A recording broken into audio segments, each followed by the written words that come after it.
let's now talk about the practical part. How to start a business without quitting your job?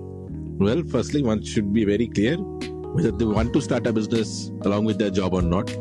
In my case, I was working with an engineering and construction company, and I wanted to keep myself aligned with those works. Hence, I was looking out for to work with, let's say, automation distributor, right? I had a different thought here. I mentally decided that if I ever do a business, I'll start always with a job. I'll never do it with quitting my job.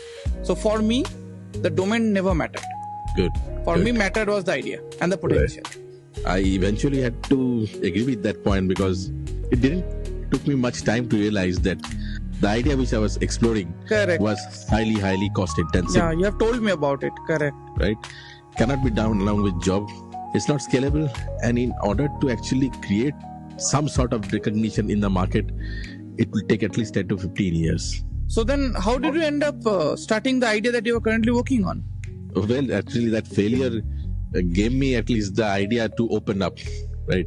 Okay. And hence I was going to various business podiums, various business meetups, where I was fortunate enough to meet with Sumant Mukherjee.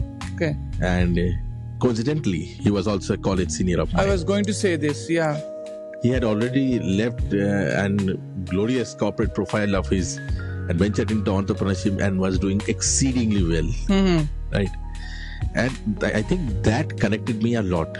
If somebody whom I know is doing well, so instead of scratching my head, why not do the same? True. Because the trust factor was always there. I knew if he's doing something, it must be credible. And indeed it is. I get this thing. Because even when I was also planning to start a business, the main challenge that I faced was how to validate that whether the idea that I'm thinking is going to work. Because there is market research involved. I need to set up a budget about the starting and the running expenses.